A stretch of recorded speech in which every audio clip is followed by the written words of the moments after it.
오늘 함께 나눌 책은 안예진 작가의 여행의 기록입니다. 여행을 기록하고 계신가요? 사진 몇 장, SNS 업로드에 끝나는 일이 많지 않으신가요? 안예진 작가는 다릅니다. 아예 작정하고 기록하는 여행을 계획합니다. 그것도 유럽 한 달 여행을 말이죠. 게다가 국내 여행에서도 챙길 게 많은 캠핑카 여행을 갑니다. 그것도 남편과 초등학교 2학년 아들과 함께 떠납니다. 아이 키우고 계신 분들은 아시겠지만 어린아이를 데리고 낯선 지역에 여행하는 건 보통 일이 아니죠. 작정하고 기록하는 여행이라서 책 속에는 유럽 캠핑 여행 팁들이 한가득 기록되어 있습니다. 저자가 직접 찍은 유럽 절경의 사진을 감상하는 재미도 쏠쏠하고요.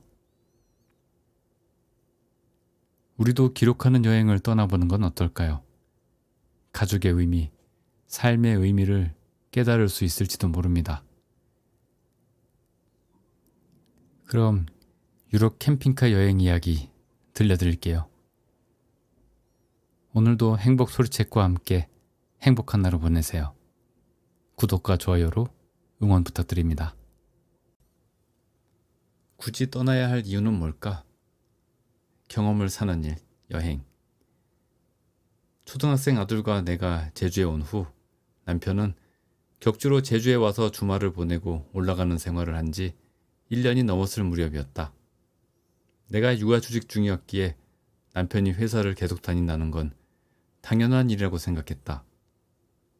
어느 날 농담 삼아 남편에게 아이가 만 8세 이후에는 육아휴직을 낼 수 없으니 그 전에 휴직을 하는 건 어때? 라고 했다. 아무 말도 하지 않던 남편은 이웃들에게 휴직할 예정이라고 밝혔다.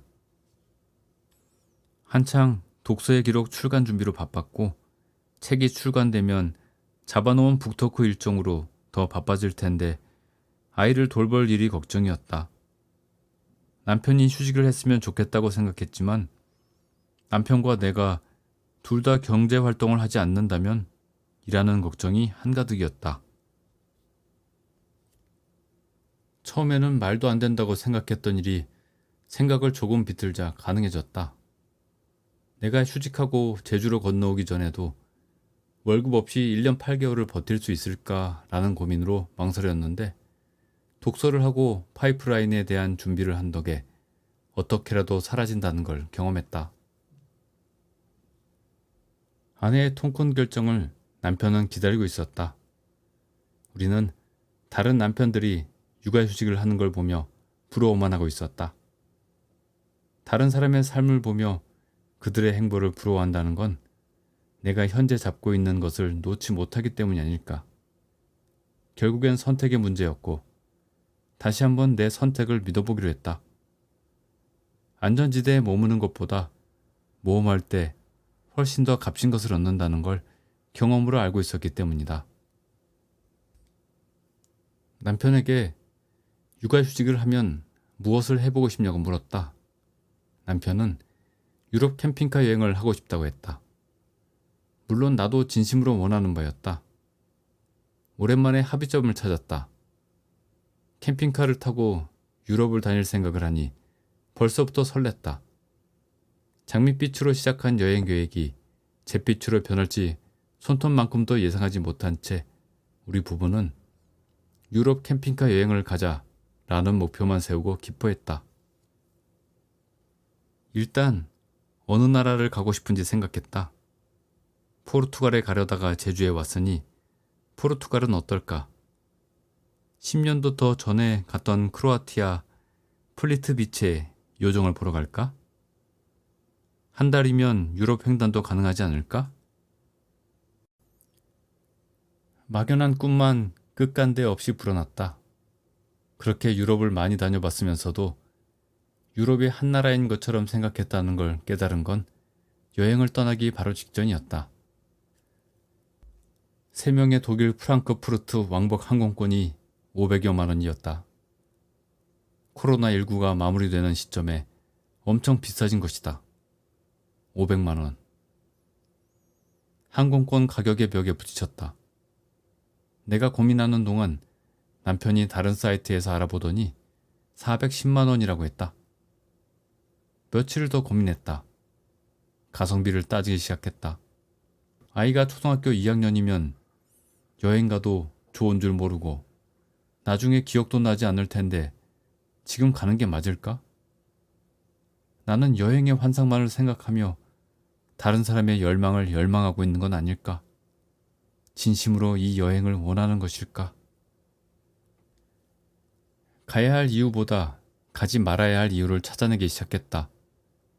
걱정의 중심에 있는 건 돈이었다. 돈 걱정은 하지 말아야 할 이유를 찾아내고 결국에는 주저앉게 만든다. 지금의 내가 그때 고민하는 나에게 조언을 해준다면 무조건 가라고 말해줄 것이다. 여행은 떠나보지 않고는 가치를 알지 못하고 포기함으로써 남는 건 그때 결정하지 않은 걸 후회하는 나이다. 이 여행을 진정 원하는가에 대한 질문, 그러니까 여행의 이유는 시간을 준다고 답이 나오는 게 아니라 지금까지 살아온 나의 삶의 여정 안에서 볼 수 있었다. 어떻게 살고 싶은가? 스스로에게 던진 질문에 여행하며 글을 쓰는 사람으로 살고 싶다 라는 답이 이미 나온 마당에 여행을 망설일 이유는 없었다. 다른 사람의 여행기를 읽을 때 내가 그곳에 있는 것처럼 설레는 걸 보면 나는 떠나야 하는 사람이었다. 남편의 육아휴직과 동시에 육지집의 전세 보증금을 빼 예금 통장에 넣었다. 우리 여행 경비는 1년 후 만기 예정인 예금 이자를 미리 끌었으면 되었다. 예전 같았으면 육지의 전셋집을 빈집으로 두고 전세금을 깔고 앉아 있었을 텐데 남편을 설득하고 설득해 전세 보증금을 뺀 과거의 나를 칭찬하고 1년 동안 예금을 깨지 않고 거액의 이자를 손에 쥐게 될 미래의 나에게 미리 감사했다. 물론 투자자들은 아까운 돈을 왜 예금에 넣냐고 하겠지만 공부를 하지 않고 어디에 투자하는 건 특히 나 같은 사람에게는 아주 위험한 일이다. 가장 중심에 있는 돈 걱정은 호리에 다카후미에 가진 돈을 몽땅 써라에서 위안을 얻었다. 경험이 돈이 되면 된다. 캠핑카 여행 어때? 로망을 현실로. 남편이 캠핑 사이트를 한참 들여다보더니 견적을 보여줬다. 한 달 캠핑카 대여 비용이 500만 원. 기절할 노릇이었다. 일단 남편을 의심했다. 우린 3명인데 너무 럭셔리 캠핑카로 견적낸 거 아니야? 나는 한숨을 쉬며 남편과 컴퓨터 앞에 앉아 캠핑카 종류별로 가격을 확인했다. 함께 들여다보니 욕심이 생겼다. 샤워하고 요리할 수 있는 공간이 컸으면 싶었다. 우리는 3인 가족이지만 4인용으로 설정하고 알아봤다. 3인이나 4인이나 실제 금액 차이는 크게 나지 않았다. 여전히 500만 원 선이었다. 항공료에서 한번 가로막혔는데 캠핑카에서 또 한 번 장막이 생겼다. 우리는 다시 한번 왜 캠핑카 여행인가에 대해 장단점을 살피며 진지하게 고민했다. 장점은 여러 가지였다. 복잡한 도시보다 자연에서 힐링할 수 있다. 숙소를 옮겨 다니기 위해 짐을 싸지 않아도 된다. 숙소 예약에 맞춰 여행의 일정을 잡지 않고 여유롭게 다닐 수 있다. 숙소 예약을 따로 알아보지 않아도 된다. 유럽 나라 간 이동이 쉽다. 여행 동선을 자유자재로 구성할 수 있다. 직접 요리를 해먹을 수 있어 식비 절약이 가능하다. 아이와 어른 모두 캠핑카 여행을 해보고 싶은 로망이 있다. 등이었다. 그에 비해 단점은 유럽은 길이 좁아 캠핑카가 들어갈 수 없는 곳이 많다. 운전하는 한 사람이 힘들다. 여행 기간이 최소 일주일 이상이어야 한다 정도였다. 우리는 길이 좁은 도시보다는 자연으로 다닐 예정이고 남편은 운전을 업으로 삼는 사람인데다 우리의 여행 기간은 한 달이니 단점은 모두 사라졌다. 그래도 기본으로 돌아가서 남편에게 물었다. 우리가 캠핑카 여행을 하려는 이유는 뭐야? 후회하더라도 캠핑카 여행은 꼭 해보고 싶어서. 그렇지. 우리 부부 모두 캠핑카 여행에 대한 로망이 있었고 이제 더는 미루고 싶지 않았다. 프랑크푸르트에서 대여하면 하루에 100유로가 싸다는 말에 다른 유럽 나라는 더 비싸겠구나 싶어 며칠을 고민하다 비용을 지불했다. 캠핑카는 4가지 종류가 있다. 모터홈은 차량 내부에 주방, 욕실, 침실, 가스레인지 등이 다 갖춰져 있다. 카라반은 차량이 분리되어 차량에 끌려다니는 이동식 트레일러 숙박시설이고 이동식 트레일러 안에는 모터홈과 비슷한 시설이 모두 있다. 캠퍼밴은 모터홈보다는 작은 스타렉스 같은 밴 크기이다. 이동성이 뛰어나 작은 그룹이나 개인 여행에 적합하고 대부분 화장실이 없는 것이 특징이다. 마지막으로 텐트 트레일러는 주행 중에는 압축되어 있지만 도착해서 차 위에 텐트처럼 설치가 가능한 캠핑카이다. 우리 부부가 품고 있는 캠핑카 이상형은 모터홈이었다. 모터홈에 화장실과 욕실 시설이 있다는 사실 때문이었다. 여행 중에 느꼈지만 유럽은 캠핑장 샤워 시설이 훌륭해서 노지 캠핑을 하지 않는 이상 화장실과 샤워실이 갖춰진 모터홈보다 캠퍼밴도 괜찮을 듯하다. 캠핑카 대여 비용이 한 달에 100유로가 아니라 하루에 100유로 차이가 나고 항공권도 프랑크푸르트 공항으로 발권했으니 독일에서 캠핑카를 빌리기로 했다. 원래는 포르투갈로 가려고 했다. 한 번도 가보지 않은 유럽 나라 중 가장 가고 싶은 나라였다. 캠핑카를 빌리는 곳에서 포르투까지 구글 지도를 찍어보니 가장 가까운 거리가 2100km였다. 남편과 놀란 토끼 눈으로 서로를 바라보았다. 그럼 크로아티아 플리트비체는 어때? 거기까지는 1000km였다. 유럽은 하나의 대륙이니까 프랑크푸르트에서 프랑스를 거쳐 포르투갈에 갔다가 스페인을 통해서 다시 프랑크푸르트로 올라오는 일정, 혹은 독일에서 오스트리아를 거쳐 크로아티아 플리트비체에서 두브로브니크까지 갔다가 다시 오스트리아와 스위스를 거쳐 올라오면 되겠다고 머릿속으로 지도를 그리며 이리저리 궁리했다. 물론 한 달의 시간으로 포르투갈까지 다녀올 수도 있고 크로아티아도 들를 수는 있다.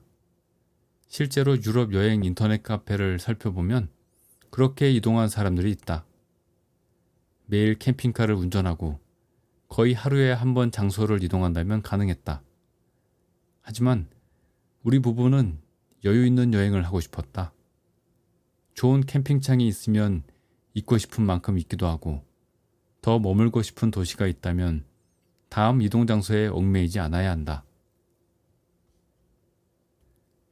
그러고 보니 우리 부부는 다른 건 다 안 맞아도 여행에 대한 이상은 같았다. 복잡한 도시보다는 풍경을 볼 수 있는 자연일 것. 박물관이나 미술관보다는 캠핑장일 것. 여기저기 찍는 여행보다는 여유가 있을 것. 그러면 장거리 여행은 맞지 않는다.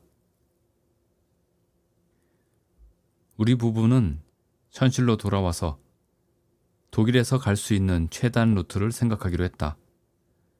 처음에 남편은 포르투갈까지 2100km를 운전할 수 있을 것 같다고 했지만 그러면 여유 있는 여행을 할 수가 없다.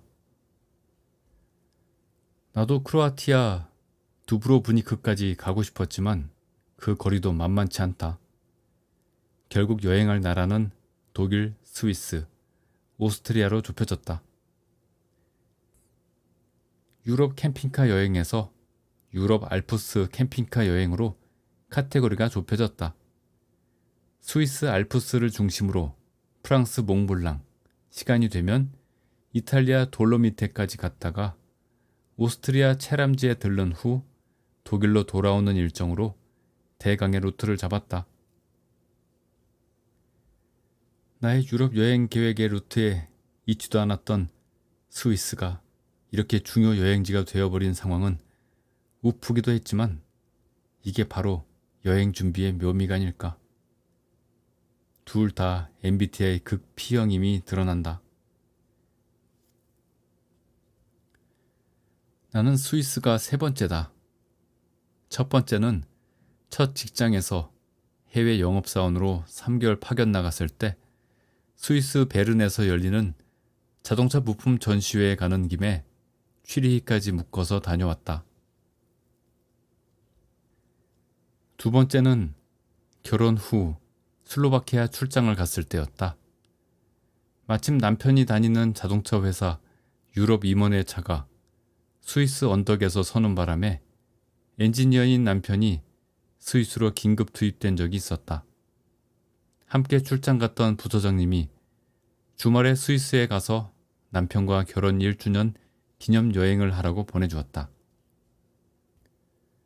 이미 2번을 다녀왔다고 해서 그 나라를 다 가본 것도 모두 경험한 것도 아니니 가족들과 함께하는 캠핑카 여행에 의미를 두고 스위스를 중심으로 여행하기로 했다. 유럽은 하나의 대륙이지만 한 달 사이에 가고 싶은 모든 곳을 돌아볼 수 없다는 것도 드디어 터득했다. 지금 돌아보면 캠핑카 여행으로 스위스를 선택한 건 탁월했다. 9월의 스위스는 여름, 가을, 겨울 세 개의 계절을 모두 경험할 수 있는 기간이었고 철저하게 계획하지 않아도 우리가 처음 해보는 캠핑카 여행은 즐겁고 매 순간이 잊지 못할 추억이 되리라는 걸 나는 이미 알고 있었다. 마음처럼 될까? 기록이라는 여행 테마. 첫 책, 독서의 기록을 출간하기 전부터 나의 다음 책은 어떤 책이 될지 고민했다. 북토크를 20여 차례 하면서 유럽 캠핑카 여행 얘기를 하자 독자들은 다음은 여행에 관한 책이냐며 궁금해했다. 다음 책은 독자에게 더 감동을 주어야 한다는 부담이 마음을 무겁게 했다. 여행하는 동안 무엇을 어떻게 즐길까 보다 여행의 콘셉트를 어떻게 잡아야 할지에 집중했다. 심리학의 대가인 구스타프 융은 스위스 사람이고 알프레드 아들러는 오스트리아 사람이니 심리학 여행으로 콘셉트를 잡을까? 독일의 유명한 철학자인 괴테와 니체의 스위스 발자취를 따라가 볼까 하며 거창한 여행을 기획하려 했다. 하지만 이조차도 깊이가 없었기에 불가능했다. 유명한 대문호들의 발자취를 찾으려면 이미 공부를 끝내고 원고는 나와 있어야 했다. 임경선 작가는 나 자신으로 살아가기 위해서 여행 중 글을 쓸 수 있다는 생각을 버리고 여행을 가기 전에 원고를 완성하고 여행지에서는 이미 쓴 원고를 검증해야 한다고 했다. 이 책을 읽을 무렵이 여행 가기 2달 전이었고 읽으면서 콘셉트를 잡고 원고를 쓰고 가야지 했는데 아무 준비 없이 시간은 흘러가 버렸다. 독서와 목표에 관해 쓰고 말하고 다녔기 때문에 여행을 하는 것도 명확한 목표가 있어야 한다는 강박을 갖기 시작하자 캠핑카 여행 준비가 즐겁지 않았다. 여행 관련 책들을 도서관에서 10권씩 빌려 쌓아놓고 읽지는 않았다. 남들이 갔던 여행은 따라하고 싶지 않다는 고집도 생겼다. 빌려온 여행 가이드 책을 읽지 않고 반납하며 이번 캠핑카 여행의 테마를 결정했다. 기록하는 여행이다. 여행 중에는 온전히 여행에 집중해야겠지만 기록 여행인 만큼 기록의 소스를 매일 만드는 게 중요했다. 완벽하지 않아도 되었다. 함께 떠나는 여행이니 세 사람 모두 기록하자고 했다. 나 혼자서 정한 기준이라 나머지 2명의 가족 구성원이 따라줄까 염려도 되었지만 일단은 밀고 나가기로 했다. 아이는 학교에서 과제로 매일 일기를 쓰는 게 습관이 되어 있다. 여행 가서 매일 일기를 쓰면 체험 학습서를 대신할 수 있어서 일거양득이다. 남편은 내가 기록하자고 하면 따라줄까? 문득 여행지에서 기록하지 않는 남편을 닥달하는 나의 이미지가 머릿속에 그려졌다. 머리를 흔들었다. 잔소리를 듣는 사람도 짜증이 나겠지만 약속한 걸 왜 하지 않느냐고 잔소리하는 것도 큰 스트레스다. 남편은 더군다나 글을 써본 적이 없는 사람인데 과연 내 제안을 받아들일까? 고민 끝에 부담스럽지 않은 과제를 주기로 했다. 바로 영수증의 기록이다. 여행에서 본인이 계산하는 걸 좋아하는 남편에게 딱 맞는 과제였다. 돈을 본인이 관리하며 쓰고 싶은 대로 쓰고, 물론 나의 감시를 받아야 하겠지만 영수증을 노트에 붙여 간단히 메모만 하면 되었다. 남편에게는 이번 여행의 콘셉트는 기록이니 우리 셋 모두 기록을 해야 한다. 아이에게만 기록하라고 할 수는 없고 부모가 모범을 보여야 한다. 나도 아이 옆에서 기록할 예정이니 아빠도 기록하는 모습을 아이에게 보여주도록 하자. 라고 하니 의외로 쿨하게 받아들였다. 인터넷에서 튼튼하고 두꺼운 3권의 노트를 주문했다. 아이와 나는 노란색, 남편은 초록색, 그리고 가장 중요한 포토 프린터를 주문했다. 휴대폰과 블루투스로 연결하면 한 장의 인화지에 8장까지 사진을 뽑을 수 있었다. 나의 계획은 매일 찍은 사진 중에 가장 마음에 드는 사진을 골라 여행의 기록장에 붙이고 그날의 기록을 하는 것이었다. 다른 건 몰라도 이건 꼭 해야 하는 필수 과제였다. 자르고 붙여야 하니 가위와 풀도 챙겼다.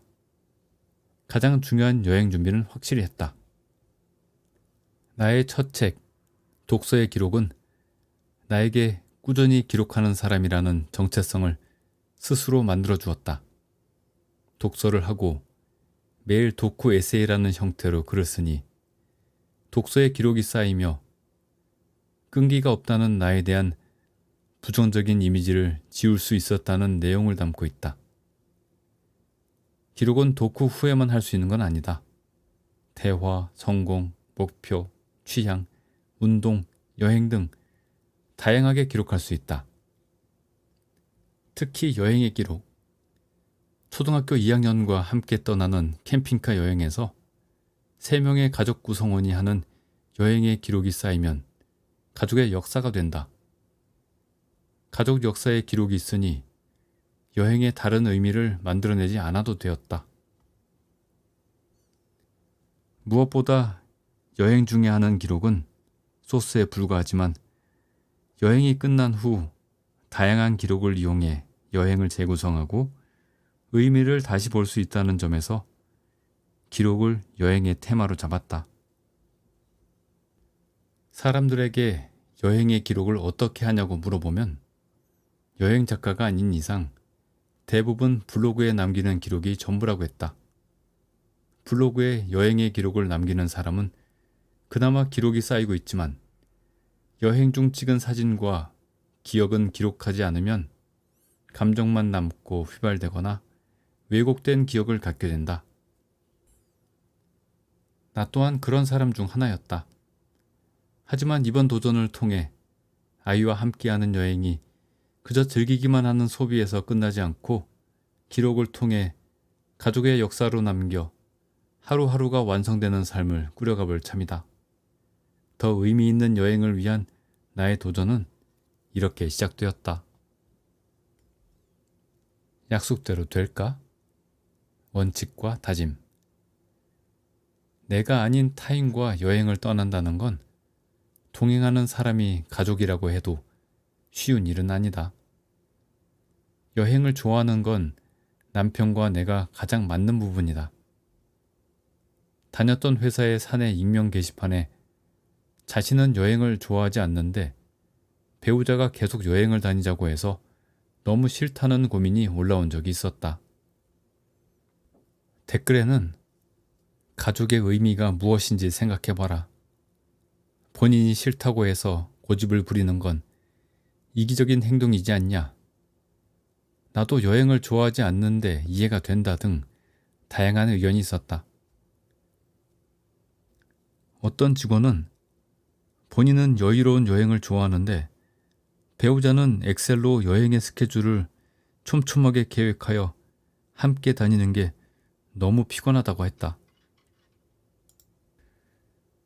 여행이 자기 삶의 한 부분이라고 생각한다면 배우자와 여행의 취향이 맞지 않는 건 큰 고민이 될 수 있다. 다행스럽게도 남편과 나는 여행 자체도 좋아할 뿐더러 여유 있는 여행을 지향한다. 하지만 여행지에서 사소한 일로 다툼이 잦았고 뒤끝이 오래가서 즐거워야 할 여행이 재앙이 되었던 적도 종종 있었다. 코로나19 때 남편과 재택근무를 하며 종일 함께 있던 시기가 있었다. 그때 가족이라 하더라도 오랜 시간 함께 붙어 있는 건 쉬운 일이 아님을 뼈저리게 경험했다. 짧은 여행이 아니라 한 달이라는 긴 호흡의 여행을 잘 할 수 있을지에 대해 걱정이 앞섰다. 한 달, 24시간을 온전히 붙어 있어 본 적이 없는 3명의 가족 구성원이 함께 여행하기 위한 원칙이 필요했다. 서로 아끼고 사랑하라 같은 추상적이고 낯간지러운 원칙이 아닌 여행지에서 발생할 수 있는 상황에 대한 대응 원칙을 정했다. 첫째, 다툼이 있을 시 바로 화해한다.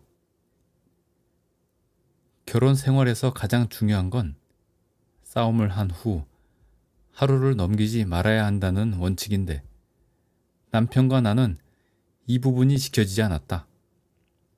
부부싸움 후 일주일은 기본이었고 한 달에서 5달까지 서로가 투명인간이 되어 지낸 적도 있었다. 본격적으로 독서와 글쓰기를 시작하면서 우리 부부 사이에 선순환이 일어나 예전처럼 심각하지는 않았지만 그래도 개선이 필요했다. 여행 중에는 다투지 않는 것이 최선이라는 걸 알고 있었다. 가족이지만 전혀 기질이 다른 사람끼리 여행을 할 때 일어나는 다툼은 필수 불가결하다. 우리 부부에게는 가장 어려운 원칙이었다. 우리 사이좋게 지내자. 여행 중 싸우지 말자. 이렇게 말하는 건 지키지 못할 약속이 될 것 같았다. 공식적인 원칙은 아니었지만 내 생일이었던 8월에 물질적인 생일 선물은 필요 없으니 캠핑카 여행에서 나를 여왕 대접해달라고 농담으로 요청했다. 속으로는 되겠어? 했다. 둘째, 아이의 의견을 존중한다. 아이가 어릴 때 길게 가는 여행은 주로 부모의 취향에 의해서 결정된다.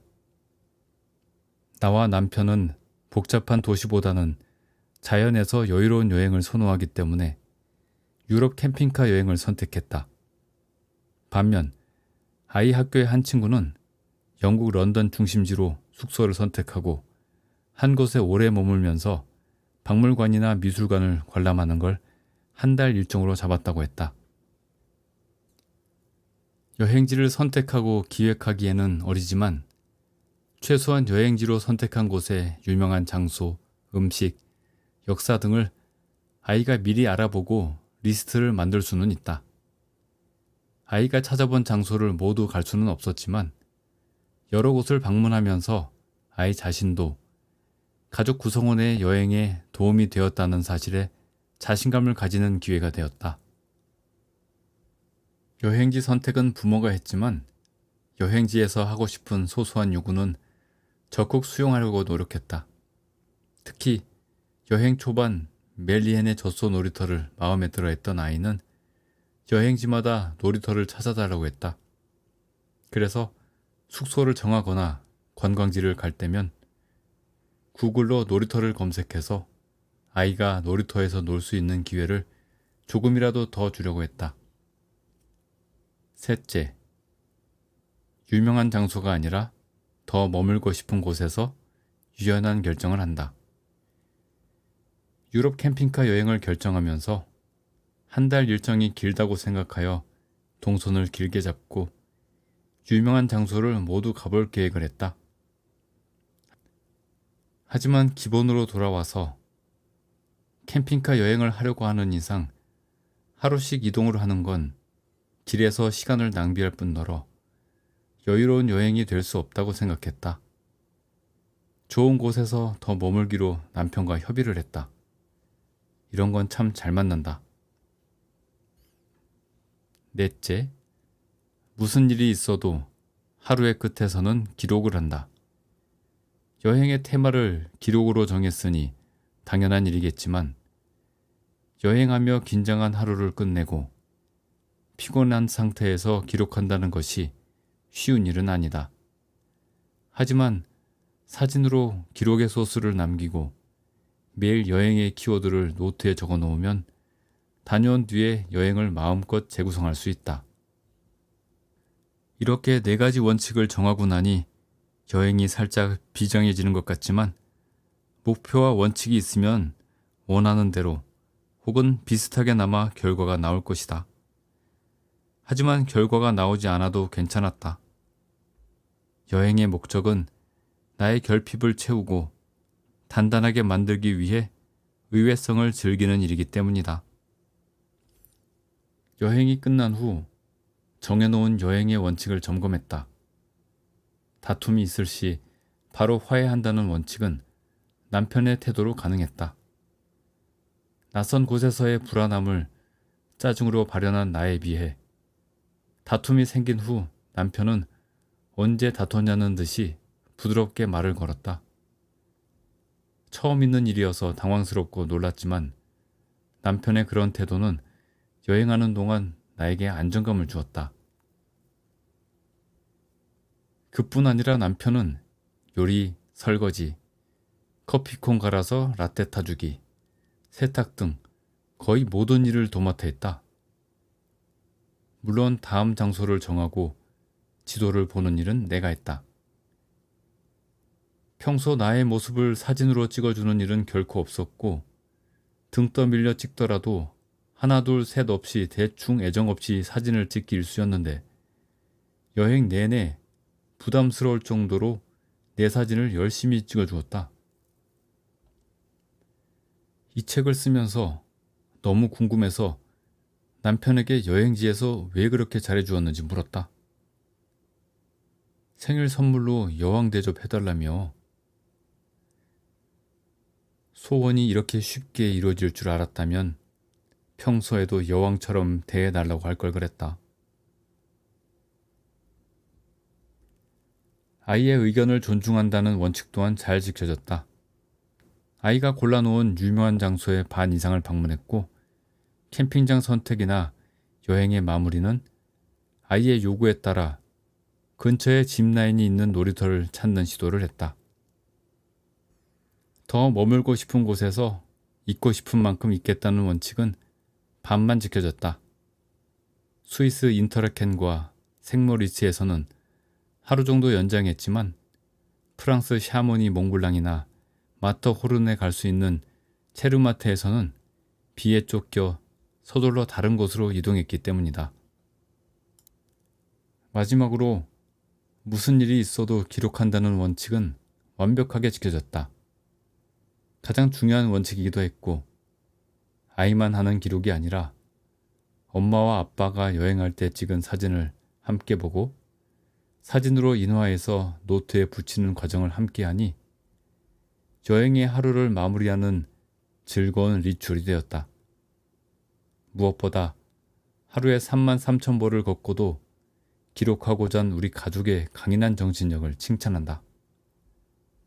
떠나기 전 여행의 원칙을 세우니 다툼도 적었고 매일 기록하는 걸 빼먹지 않아 다녀와서 요긴한 여행의 기록소스로 활용할 수 있었다.